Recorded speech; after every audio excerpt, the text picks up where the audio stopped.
The marble corridors of London's Meridian Cultural Centre echoed with multiple languages as Saul Washington's radio crackled to life.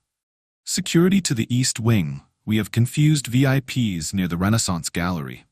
Saul adjusted his navy uniform and quickened his pace through the opulent halls where crystal chandeliers cast dancing light across polished floors.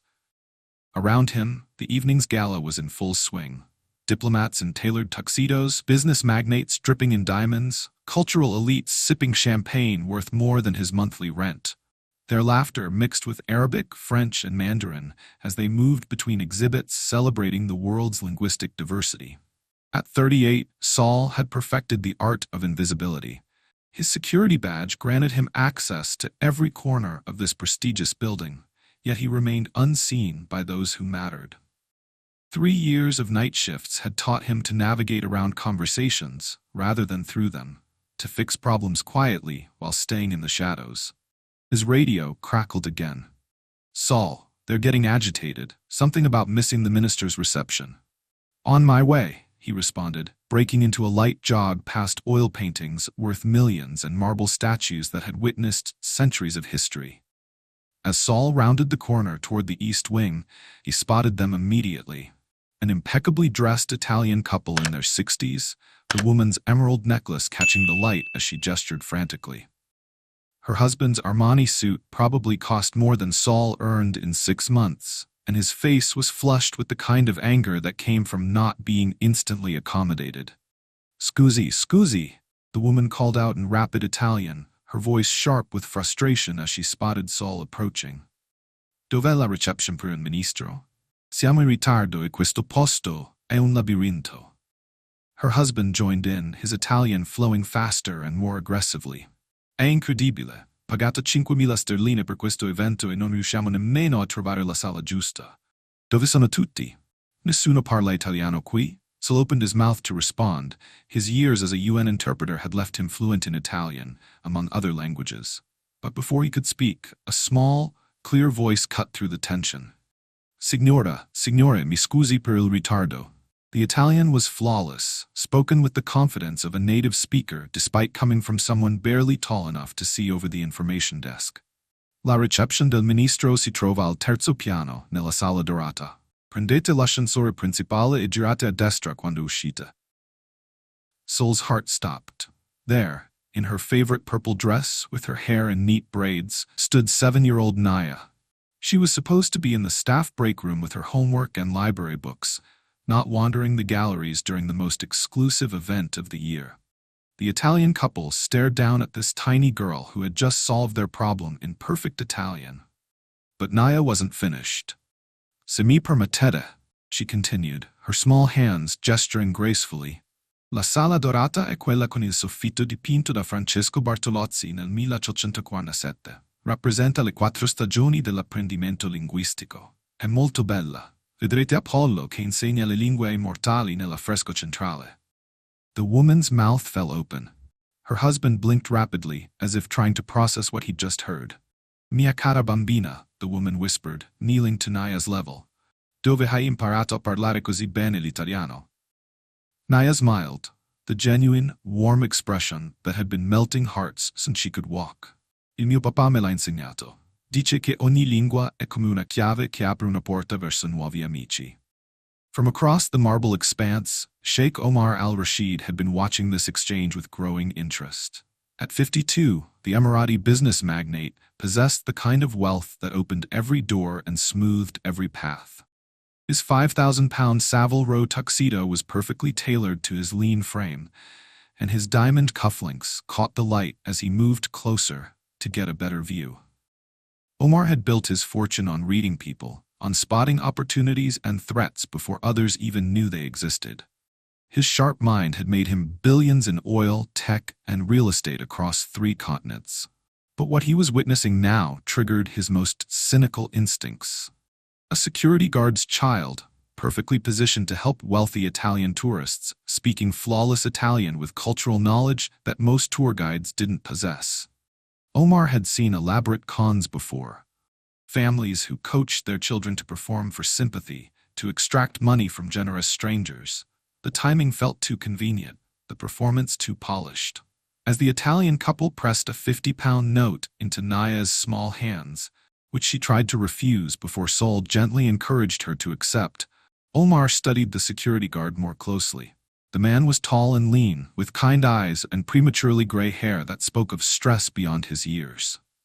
His uniform was clean and pressed, his posture straight, despite the humble nature of his work.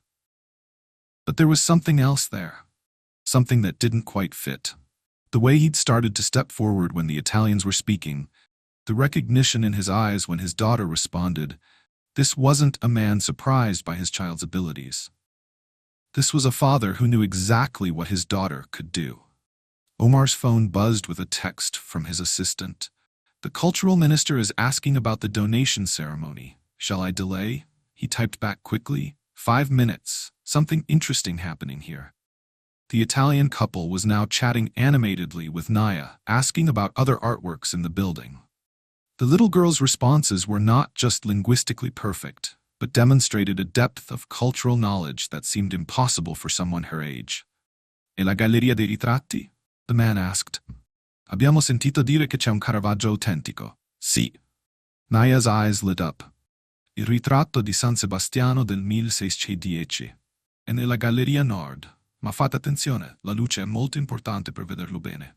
Caravaggio usava una tecnica chiamata chiaroscuro, che significa luce e buio insieme."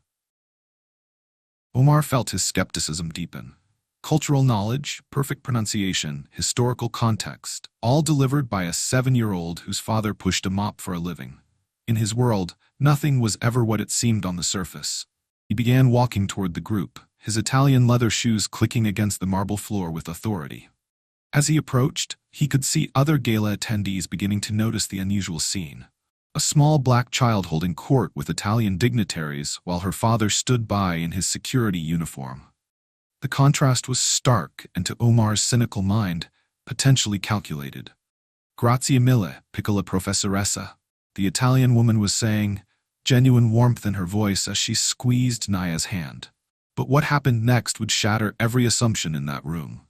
Have you ever been judged by your job title instead of your heart? Have you ever felt invisible because of your uniform rather than seen for your true capabilities?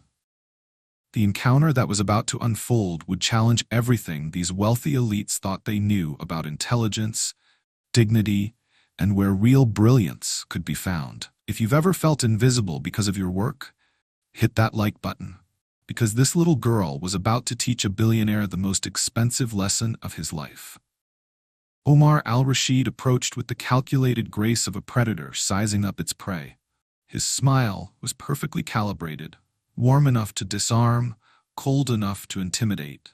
Years of high-stakes negotiations had taught him how to read people, how to expose their vulnerabilities with surgical precision. "Quite remarkable," he said, his British-accented English polished by decades of Oxford education and London boardrooms.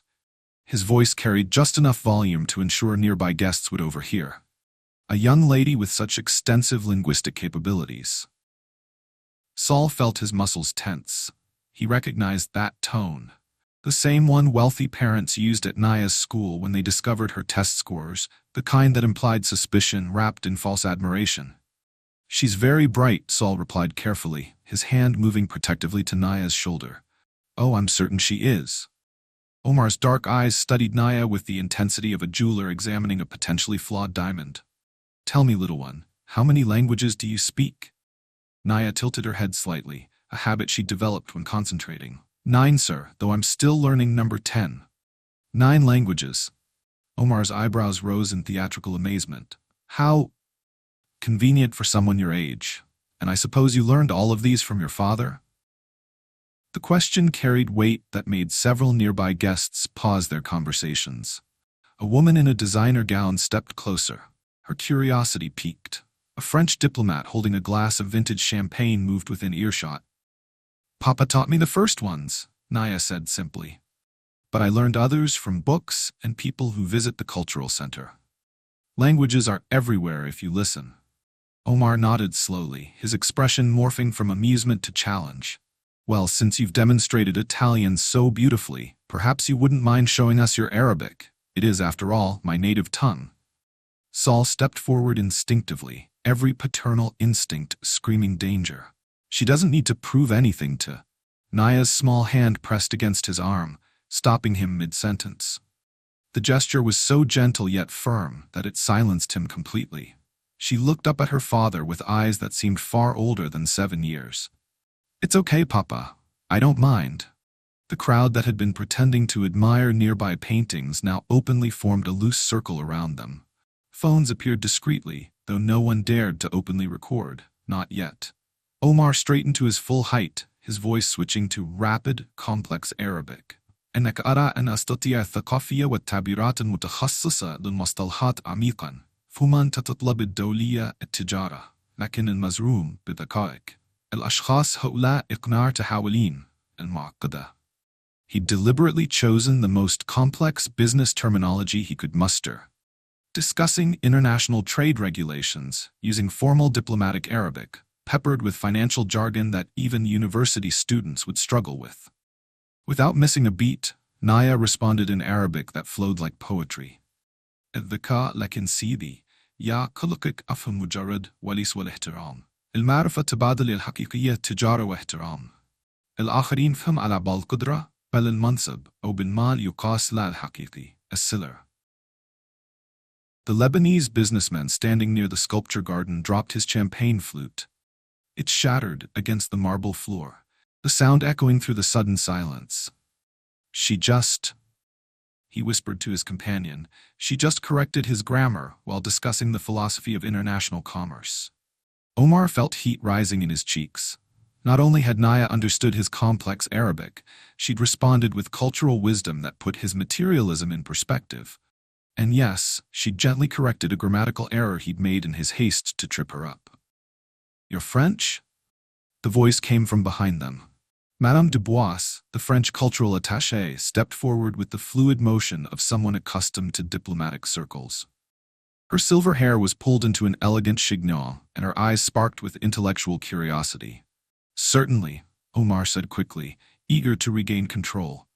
"Please, test her French."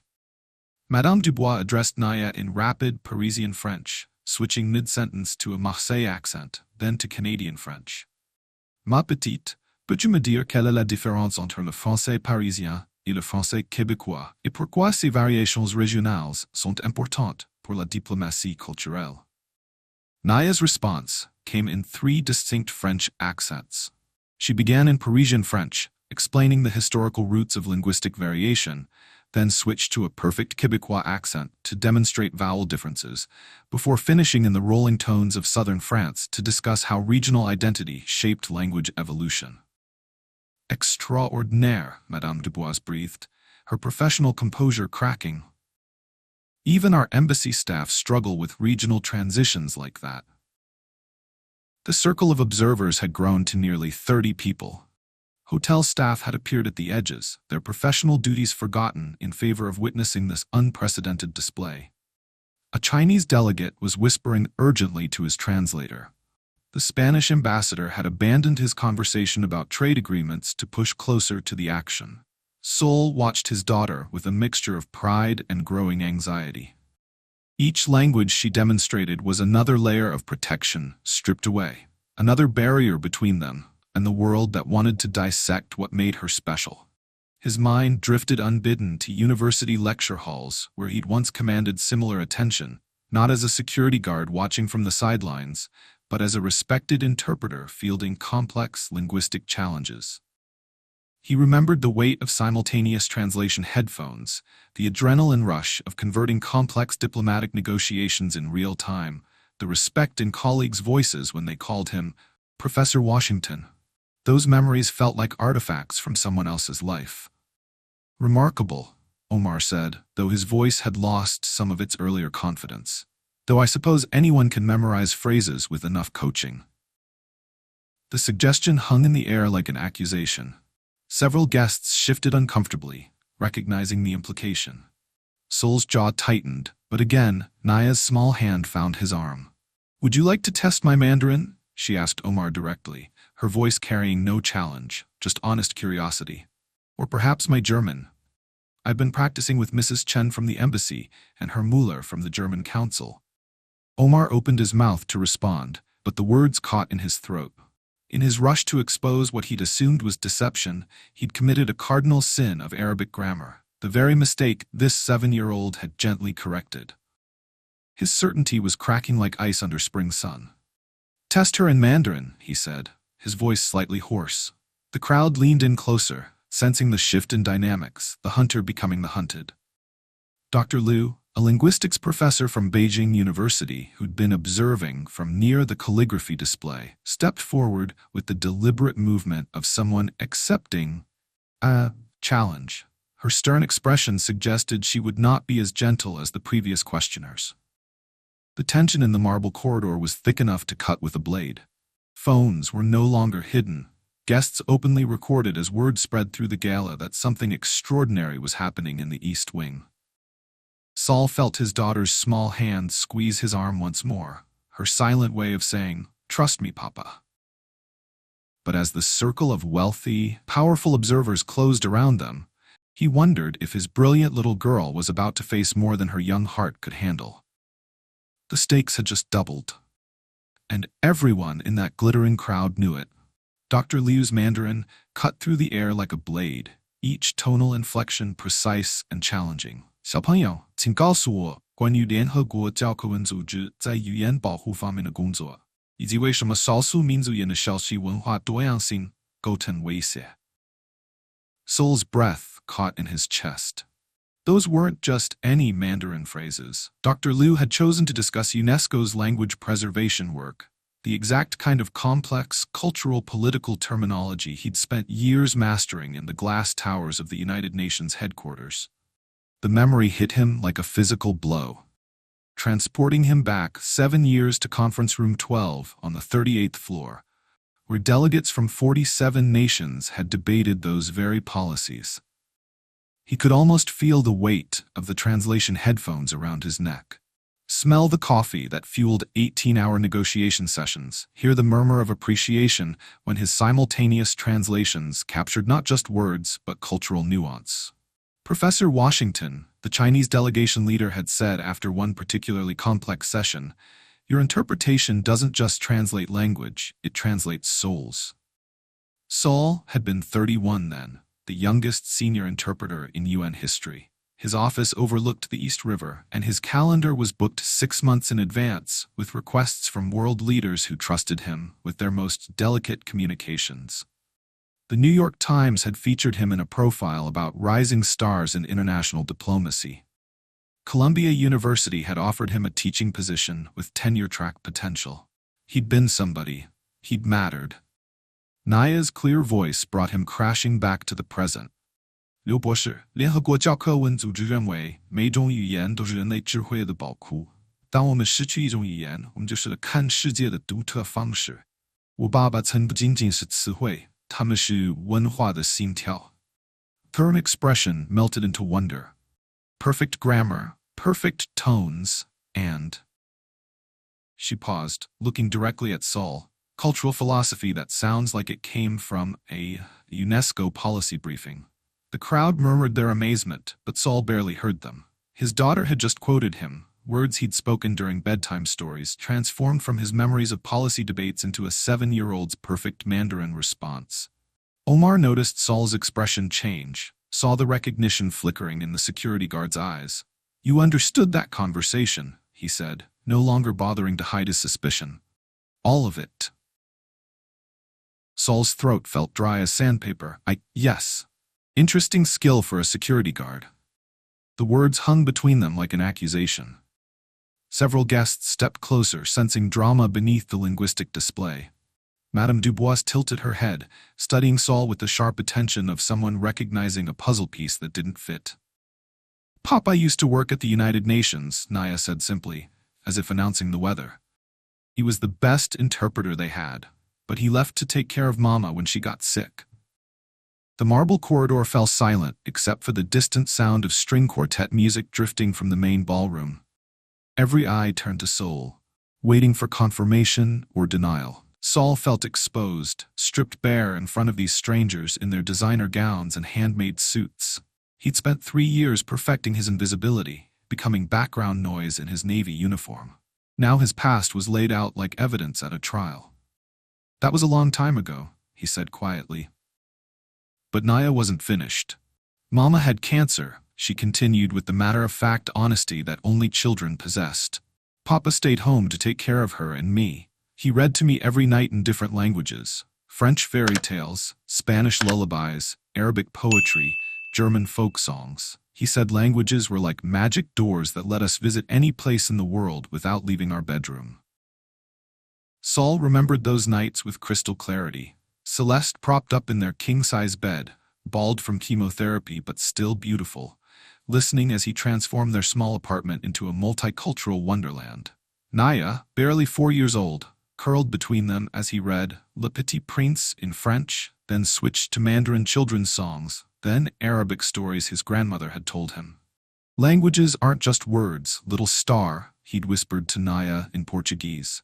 They're bridges between hearts. He'd never realized she was absorbing every syllable, every cultural context, every grammatical structure like a linguistic sponge. While he'd thought he was simply entertaining his sick wife and small daughter, Naya had been building a mental library that would rival graduate students. When Mama went to heaven, Naya continued, oblivious to the tears forming in several guests' eyes, Papa needed a job with good insurance and flexible hours. The cultural center hired him right away because they needed someone who could work nights and help with international visitors. You were an interpreter, Madame Dubois said, her voice soft with understanding. At the UN. Saul nodded, unable to trust his voice. He remembered the day he'd walked into his supervisor's office and resigned. Margaret Chen had tried everything to keep him. Extended leave, reduced hours, remote work opportunities. You're throwing away a brilliant career, she'd pleaded.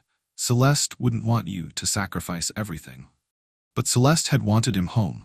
During those final months, when pain medication made her drift in and out of consciousness, she'd gripped his hand and whispered, "Promise me you'll put Naya first. Always. No matter what it costs you." The cost had been higher than he'd imagined. Celeste died 18 months later, leaving Saul with a mountain of medical debt, a traumatized 4-year-old daughter, and qualifications that felt meaningless in the real world of bills and babysitters and bedtime routines. I failed her, Saul said suddenly, the words escaping before he could stop them. Several guests looked confused, but Omar leaned closer. My wife, she asked me to give Naya every opportunity, and look at us, living in a 1-bedroom flat above a corner shop. My daughter eating school lunches because that's the only decent meal I can guarantee her. I was supposed to provide better. The crowd shifted uncomfortably. This level of raw honesty wasn't typical gala fare. But Naya looked up at her father with eyes that held wisdom far beyond her 7 years. Papa, she said in English, then switched to Polish, a language she'd learned from their elderly neighbor Mrs. Kowalski. Kocham cię nie za to, co masz, ale za to, kim jesteś. She turned to the crowd, switching back to English. I told him I love him not for what he has, but for who he is.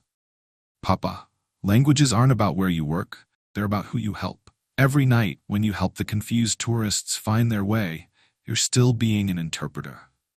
Every time you translate for the maintenance staff who don't speak English well, you're still building bridges between people. Dr. Liu wiped away a tear she didn't think anyone would notice. Your daughter is wise beyond her years.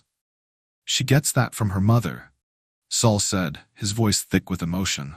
Omar felt something crack inside his chest, a wall he'd built over decades of viewing the world through profit margins and power structures. He'd spent the last 20 minutes trying to expose what he'd assumed was an elaborate deception. Instead, he'd stumbled upon something far more complex. A brilliant man who'd sacrificed everything for love, and a remarkable child who'd inherited not just linguistic gifts, but profound wisdom about what truly mattered. The Lebanese businessman who'd dropped his champagne earlier stepped forward. I remember you, he said suddenly. Solomon Washington, the Beirut negotiations in 2016. You mediated the cultural preservation talks. You saved those discussions, added a woman in an elegant black dress. I'm with the European Council. Your interpretation work was legendary in our circles. More recognition rippled through the crowd. A Spanish delegate, a German consul's wife, 2 professors from the London School of Economics. All had stories about Sol's work, his reputation, his sudden disappearance from the international scene. "We wondered what happened to you," Madame Dubois said gently. "You just vanished." Sol looked down at his uniform, at the security badge that had become his identity. Life happened. Priorities changed. But the most powerful language lesson was about to unfold. Every parent sacrifices dreams for their children's future, but how many sacrifice their dreams to become their children's dreams? Sol Washington had traded diplomatic prestige for bedtime stories, international recognition for school pickup duty, a corner office for a security guard station. The question hanging in that marble corridor wasn't whether he'd made the right choice. The question was, what dreams are worth the sacrifice? The crowd around them had stopped pretending this was casual observation. Hotel staff abandoned their posts. Guests from the main ballroom began drifting toward the east wing, drawn by whispered reports of something extraordinary happening near the Renaissance Gallery. Omar stared at this security guard who spoke 9 languages, this janitor who'd once advised world leaders, this father who'd given up everything and somehow raised a linguistic genius while working night shifts. Every assumption he'd made lay shattered at his Italian leather feet. Comment below, what would you sacrifice for family? Because this story was far from over, and the real test was just beginning. The German cultural minister stepped forward with the measured precision of someone accustomed to testing diplomats. Her silver-rimmed glasses caught the chandelier light as she addressed Naya in rapid, formal German. "Junge Dame, können Sie mir erklären, wie die deutsche Sprache durch verschiedene historische Epochen geprägt wurde, insbesondere in Bezug auf die diplomatischen Beziehungen zwischen Deutschland und anderen europäischen Nationen nach dem Zweiten Weltkrieg?" The question was deliberately complex, a graduate-level inquiry about how German language evolution reflected post-war diplomatic relationships. Even native speakers would struggle with the historical and political nuances embedded in the formal diplomatic register. Naya's response flowed like a perfectly rehearsed academic presentation. "Frau Ministerin, die deutsche Sprache nach 1945 spiegelt die Notwendigkeit wider, Vertrauen wieder aufzubauen. Die Diplomatensprache wurde bewusst transparenter und weniger autoritär. Wörter wie Verständigung und Zusammenarbeit ersetzten die militärische Rhetorik der Vergangenheit." Several German diplomats in the crowd exchanged glances of disbelief. The child had not only understood the complex question, but had analyzed language evolution through a socio-political lens that would impress university professors. "Mein Gott," whispered the German consul's wife. "She discusses linguistic diplomacy like a seasoned historian." But the Spanish ambassador wasn't finished testing. Maria Esperanza Garcia stepped forward, her dark eyes sparkling with curiosity and challenge. Without warning, she switched between regional dialects with machine-gun rapidity. "Niña, cuéntame sobre las diferencias entre el español mexicano, argentino y peninsular, pero hazlo usando cada dialecto mientras lo explicas." The request was linguistic gymnastics. Explain Spanish dialectical differences while simultaneously demonstrating each variation. Professional interpreters trained for years to master such transitions. Naya's face lit up with genuine excitement. "Claro que sí," she began in crisp Castilian Spanish. "El español de España usa la Z y el vosotros." Then seamlessly shifted to Mexican Spanish. "Pero en México, nosotros decimos ustedes y pronunciamos la C como S." Before transitioning to Argentinian Spanish, y en Argentina che usan el vos en lugar de tú y tienen esa entonación tan linda que suena como música italiana. The Spanish-speaking diplomats erupted in murmurs of amazement. Not only had she demonstrated perfect pronunciation for each region, she'd captured the musical quality and cultural essence of each dialect. "Increíble," breathed the Mexican trade attaché. "She sounds like she grew up in all 3 countries simultaneously." The crowd had swollen to over 60 people. Hotel managers abandoned their stations. Kitchen staff peered around corners. Even the string quartet from the main ballroom had paused their performance to investigate the commotion in the East Wing. Phones were no longer hidden. Guests openly recorded as WhatsApp messages flew across the globe. "You won't believe what's happening in London." Twitter notifications chimed constantly. The hashtag language genius began trending in real time as videos spread across social media platforms. Mrs. Yamamoto from the Japanese embassy had been watching with growing fascination. She approached with the formal bow expected in diplomatic circles, then addressed Naya in the most complex form of Japanese honorific speech, keigo, reserved for imperial ceremonies. Ojo-sama, Nihongo no keigo system ni tsuite, toku ni kenjou wo sunkengu no tsukaiwake ni tsuite, dono you ni rikai sa irashaimasu deshou ka? The question tested not just language, but cultural understanding of Japan's intricate social hierarchy system. Most foreigners, even after years of study, struggled with the subtle differences between humble, respectful, and polite forms of expression. Naya bowed respectfully before responding in perfect keigo. Samabo-sama, Nihongo no kengo wa koba ijo no mono desu. それは相手への敬意と社会における自分の位置を表現する芸術です。謙譲語で自分を下げ、尊敬語で相手を上げ、丁寧語でバランスを保ちます。Mrs. Yamamoto's composure cracked completely.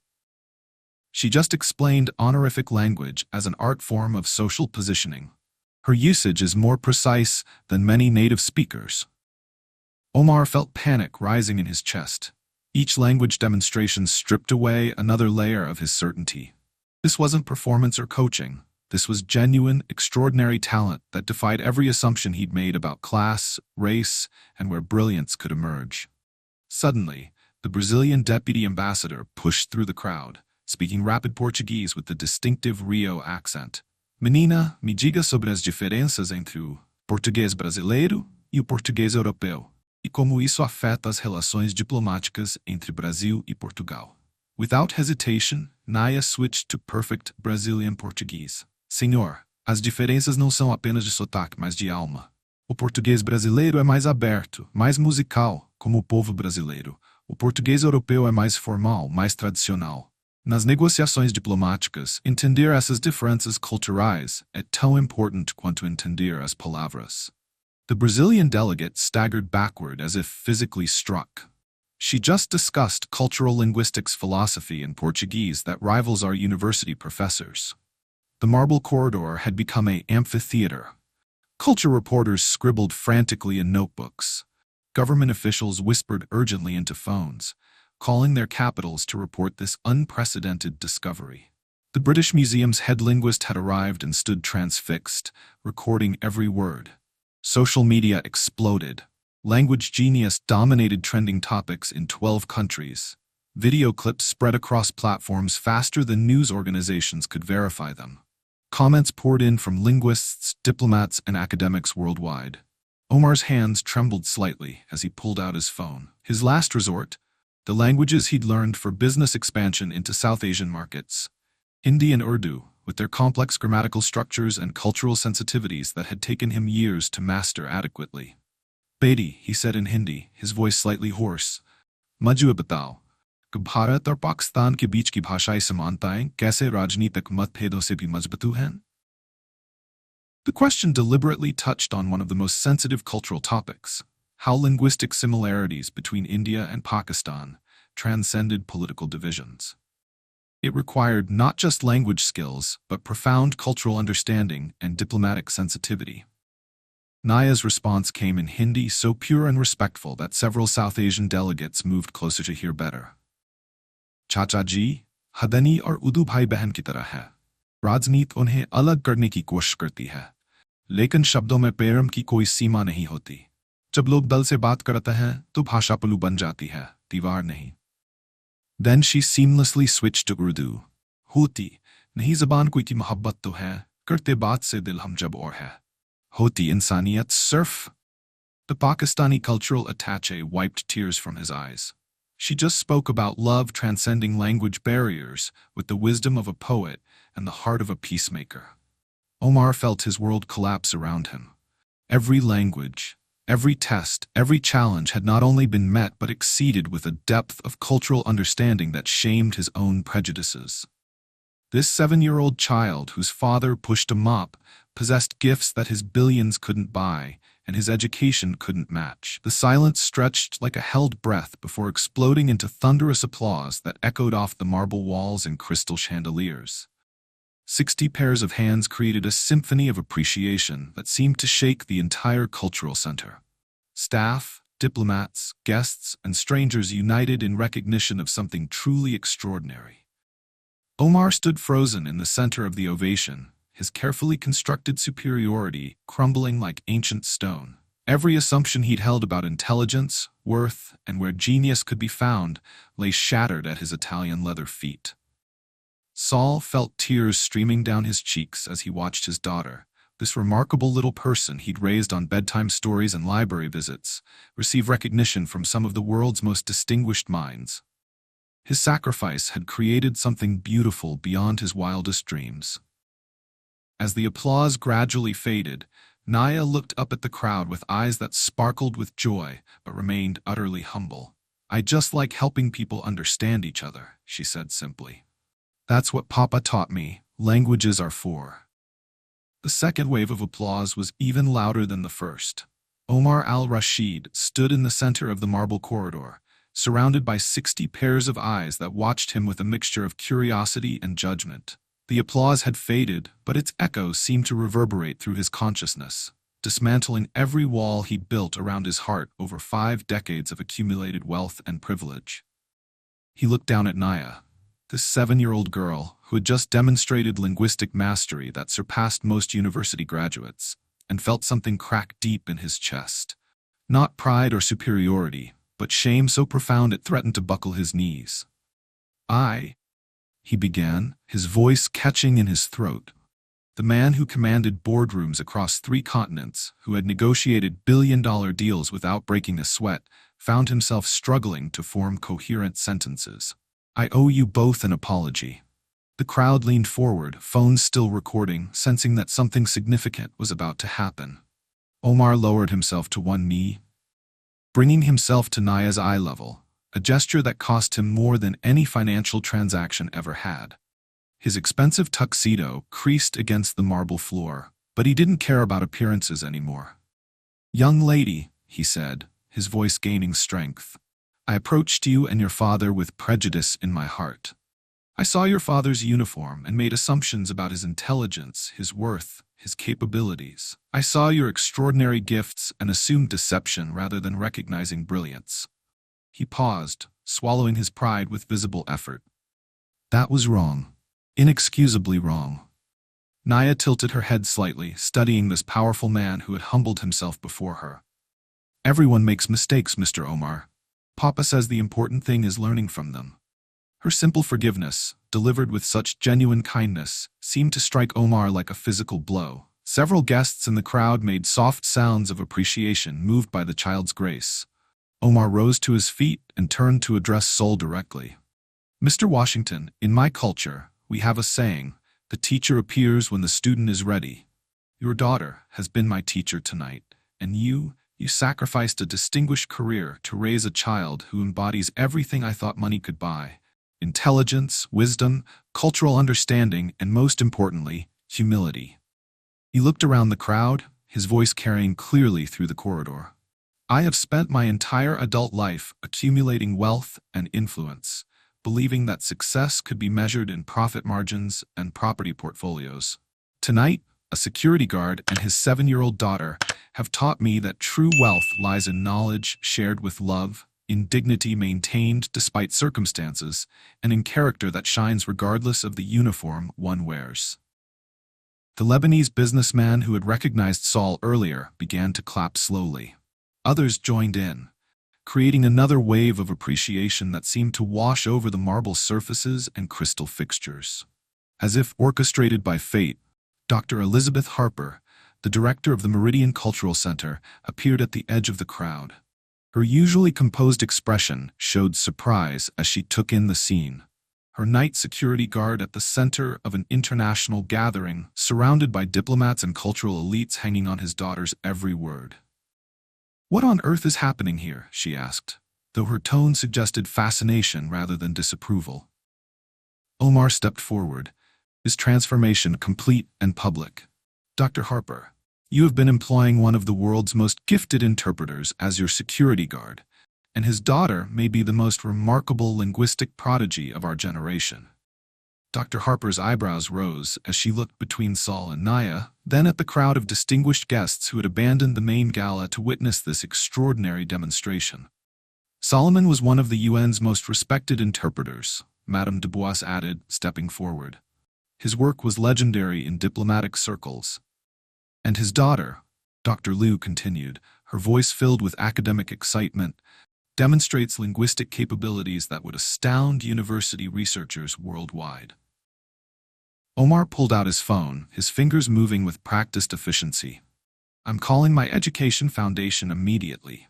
Naya deserves access to the finest linguistic programs in the world. Switzerland has an international school that specializes in multilingual prodigies. Singapore offers cultural immersion programs that would nurture her gifts. Oxford has early admission pathways for exceptional students." Saul felt the familiar tightness in his chest, the same sensation he'd experienced when Columbia University had offered him that tenure-track position 7 years ago. Opportunity and loss intertwined like DNA strands. He looked down at Naya, who was listening to Omar's offerings with the serious attention she gave to every adult conversation. "These programs would provide Naya with resources I could never afford," Omar continued, his enthusiasm building. "Private tutors who are native speakers, cultural exchanges with embassy families, access to the finest libraries and research facilities in Europe and Asia. By the time she's 18, she could be working for the United Nations, following in your footsteps, but with advantages you never had." The offer hung in the air like a golden bridge to a future Saul had never dared to dream for his daughter. Around them, guests murmured their amazement at such generosity, their phones capturing every moment of this unprecedented scene. But Naya looked up at her father with those penetrating green eyes that seemed to see straight through to his soul. "Papa," she said quietly, "would I have to go away?" The question was simple, but it carried the weight of everything. Saul's promises to Celeste, his sacrifices, his fears about failing as a provider, his love for this extraordinary little person who had become his entire world. "These schools are residential," Omar explained gently, recognizing the family dilemma he'd created. "The best programs require full immersion, complete dedication."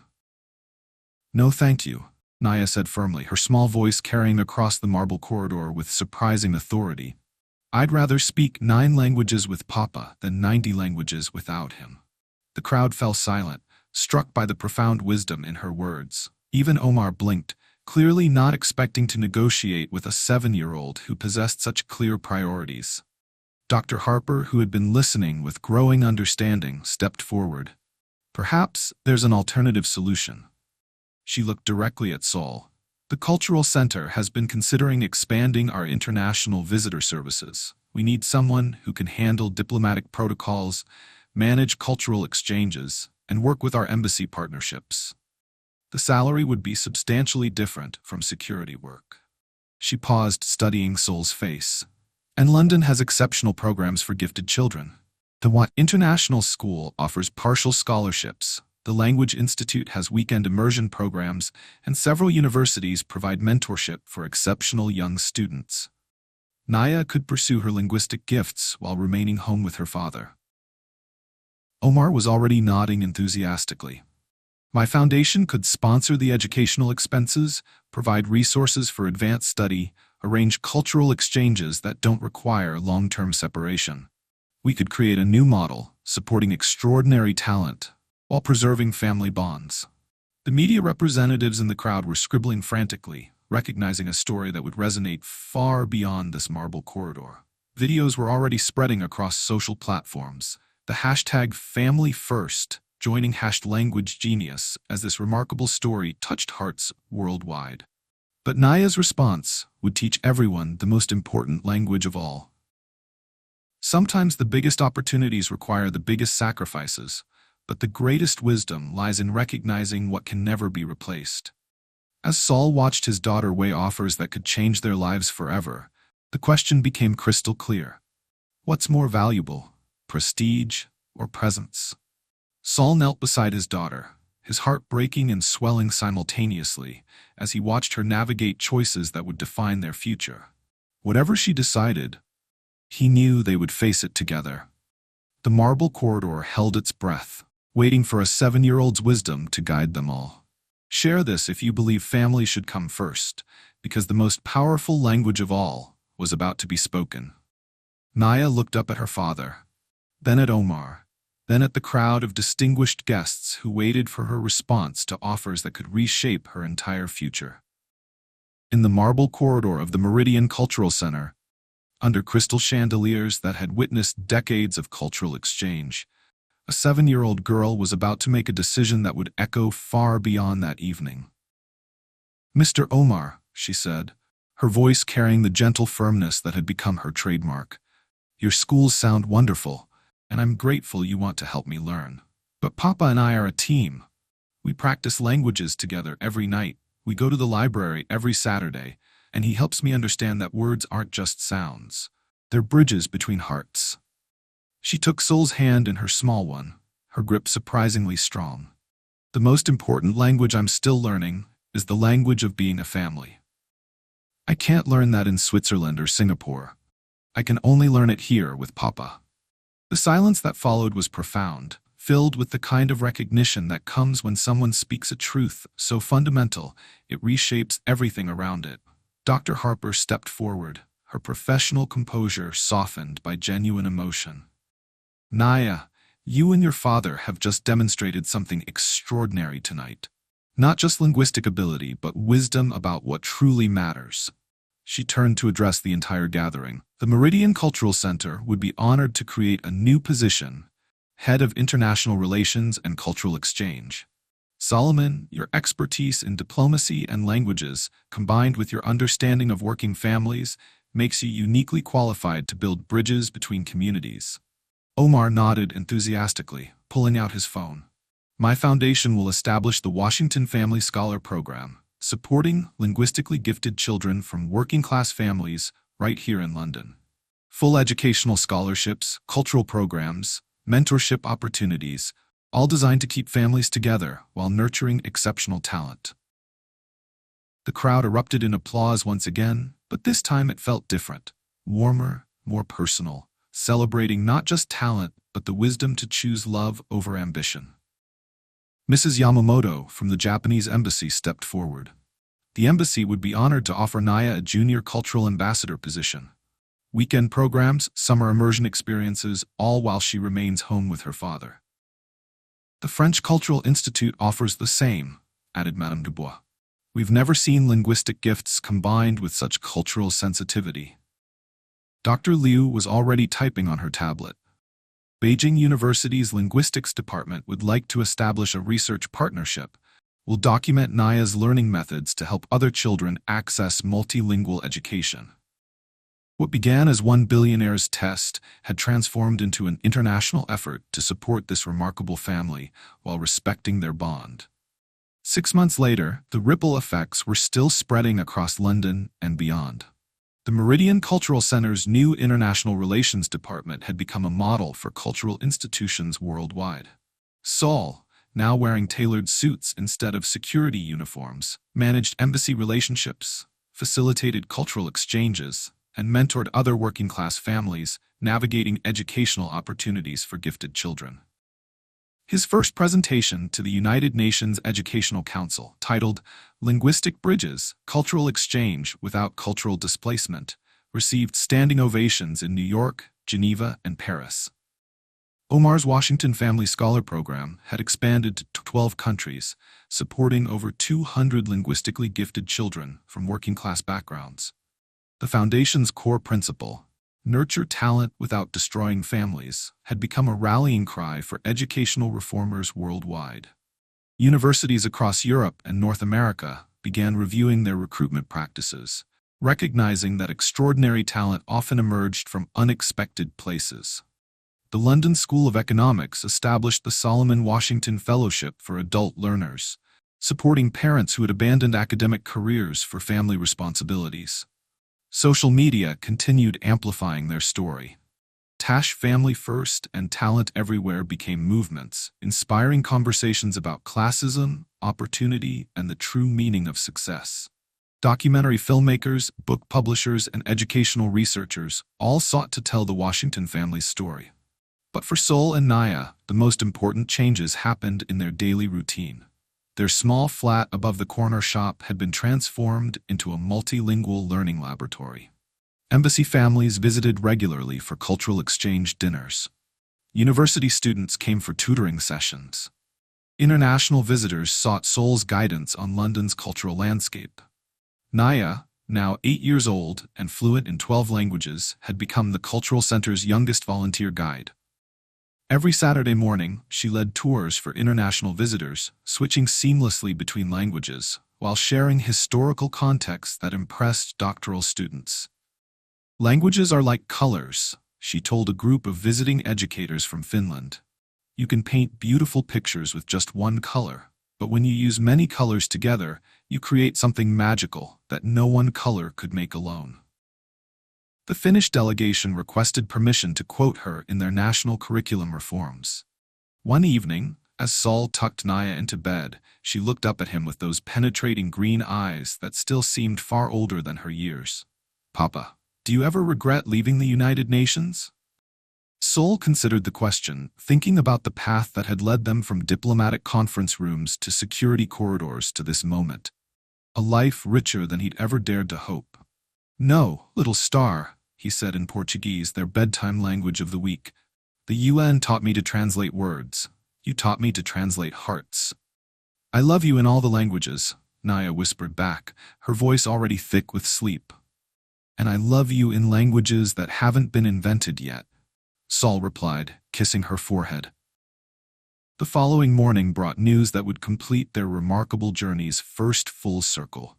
Dr. Harper knocked on their door with an expression of barely contained excitement. "The United Nations has formally requested that the Meridian Cultural Center's International Relations Department partner with their new family-centered education initiative. They want Solomon to lead the program." She paused, her smile growing wider. "They're offering him the title of Senior Cultural Liaison, with a mandate to develop educational programs that support exceptional children without requiring family separation. The position is based here in London, with travel only as desired." Sol felt tears threaten as the implications sank in. 7 years after walking away from the UN to care for his dying wife and young daughter, the organization was inviting him back, not to resume his old life, but to create something entirely new based on the wisdom he'd gained from sacrifice and love. 1 year later, the ripple effects were still spreading across the globe. The Washington Family Scholar Program operated in 23 countries. Sol's UN initiative had become the gold standard for family-centered gifted education. Naya, now fluent in 15 languages and working on 3 more, had been invited to address the European Parliament about the importance of cultural bridge building. Omar al-Rashid had transformed from billionaire with prejudices into one of the world's most effective advocates for working-class families. His own children now attended public schools and volunteer at community centers. His worldview had been permanently altered by one evening's encounter with authentic brilliance disguised in humble circumstances. But perhaps the most profound change was in the global conversation about where talent exists and how opportunity should be distributed. This family story proves that dreams deferred aren't dreams denied. They're dreams refined by love, sacrifice, and the recognition that success means different things at different stages of life. Their courage to stand up to prejudice, to choose family over advancement, to maintain dignity despite circumstances, had changed not just their own lives, but countless others worldwide. Educational institutions began actively seeking talent in unexpected places. Employers reconsidered their assumptions about worth and ability. Families everywhere felt permission to define success on their own terms rather than society's expectations. The marble corridor where it all began now featured a small plaque. In this space, languages brought people together instead of dividing them apart. May all who pass here remember that talent exists everywhere. Opportunity should too. Subscribe if you believe everyone deserves to be seen for who they truly are, because every person carries stories worth translating, dreams worth nurturing, and dignity worth recognizing, regardless of the uniform they wear or the circumstances they navigate.